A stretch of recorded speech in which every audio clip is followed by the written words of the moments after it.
Wanted to talk about this NFL controversy. It's really just a continuation of the 2016 campaign. It, when Trump got elected, the left lost its collective minds, and they haven't made any sense, any common sense ever since then. Not that they ever had any. But first things first, let me just talk real quick about Black Lives Matter. The police in this country, a certain percentage of them, certainly not all of them, I understand that, seem to be using not just black Americans, but black and white Americans as target practice.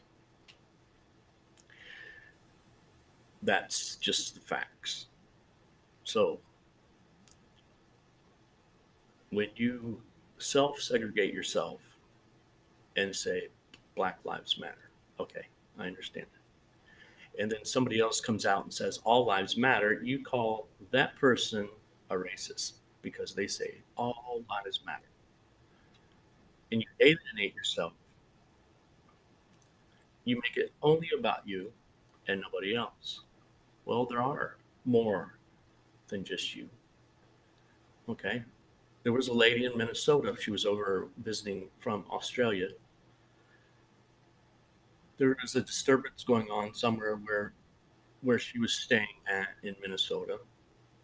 So she called the cops to report it. Cop car pulls up,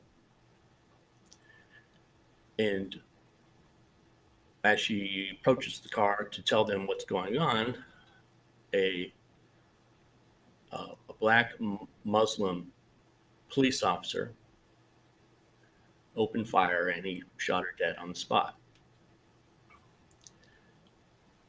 Kelly Thomas was a white man that was beat to death.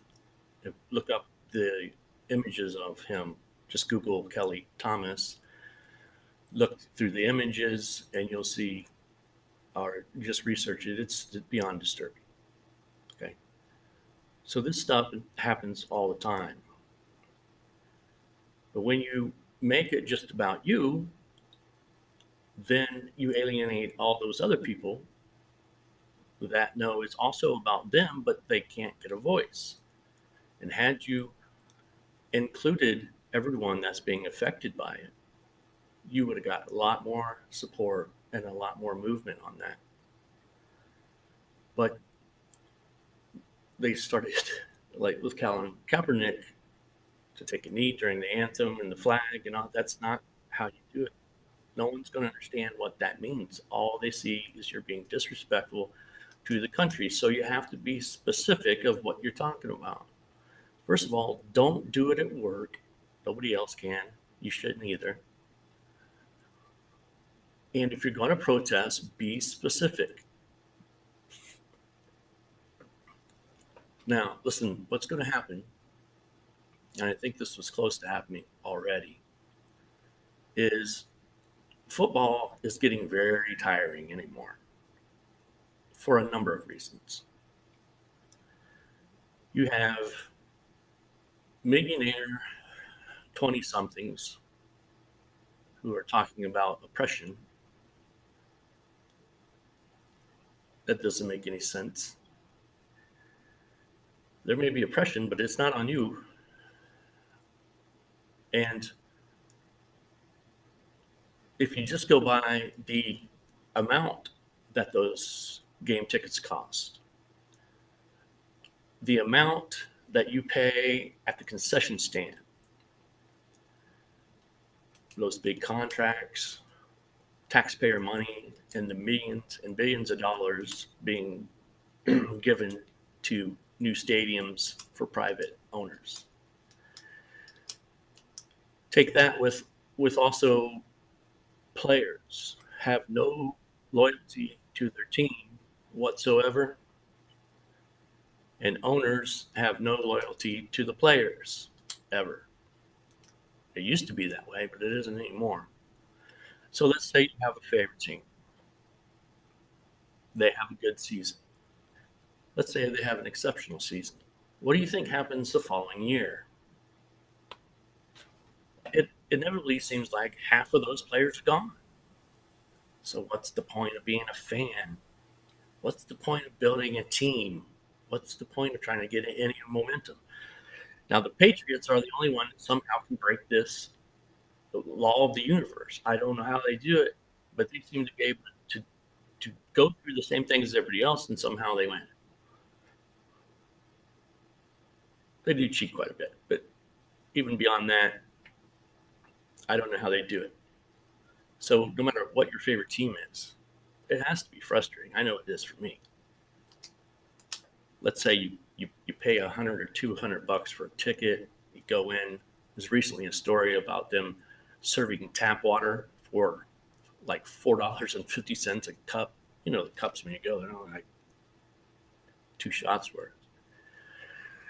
And fans endure that ridiculous pricing and things because we love the sport and it's an American tradition. But it's getting to the point, it's not that important anymore. We have much more important things in this world to worry about than a bunch of rich people playing kid games. If you don't, if you don't, if you're not careful with what you're doing, I'm telling you, the NFL could collapse, and that's not an exaggeration. People are already tired of how expensive it is, how spoiled the players are, how much trouble with the law they get in, and they're ready to just say that's enough. I think I'm done. That's why you see so many people online burning their stuff. And when you protest the anthem and the flag, you're playing with fire. All your millions are going to dry up, and it's going to be over because we don't need sports.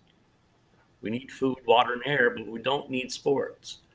So if you keep pushing it, it will be gone. Same thing with the United States and the left. Keep pushing it, and this country will collapse, just like the NFL is going to collapse, because we're not a unified people. We're a people from all over the world who were once brought together by the Constitution and the idea of what it is to be an American. And once you blow that up, it's gone. It's cultural suicide. I don't know why anyone would want to create a country where it's much worse for their children and their grandchildren. I'll never understand that. Biblically, I think I understand. Okay. These things are foretold. I think things are in motion right now that cannot be stopped. And we're like a freight train that has lost its brakes. There is no way to stop until a big climactic crash at the end. We, as human beings, could stop those things. We just have to decide to do it. But I don't think we will. Because people worry about themselves far worse, far more than they do anyone else. So whether it's Black Lives Matter or Colin Kaepernick in this protest, you don't understand the repercussions of what's happening. LeBron James, they don't realize how fast all that money can be gone. And to be a multimillionaire and cry foul at the same time, especially after we just had 8 years of a black president, is hypocrisy on an unbelievable level. Do these things, police brutality and these shootings, do they occur? Yes. Should they? No. Should it be looked into? Absolutely. But if you alienate half of the United States, more than half of the United States, the vast majority of the United States, then you lost me. You're telling me you don't want my support. You don't want my backing. Same with the left in politics, right? I'm a Christian white male. Where in the Democratic Party do I fit in? Nowhere. They've made people like me, whites, both male and female, a pariah. How are you going to win an election by insulting the vast majority of your country? Why would I vote Democrat? Why? Why did Hillary lose? Because she insulted the vast majority of the United States, and they don't even realize it. Or if they do realize it, they don't care. So why would I vote Democrat? There's no reason for me to vote Democrat. Why would I vote for somebody that hates me? Why would I be a fan of a sport with people that don't like me or don't want me or don't want my support? Because there is a problem with police brutality. They can do whatever they want and they get off every time. Yes, there's good cops, but we need to find out why. Why are these bad cops doing what they do? One. Two, why do they walk every single time? So be careful, NFL. The house of cards can come down really easy.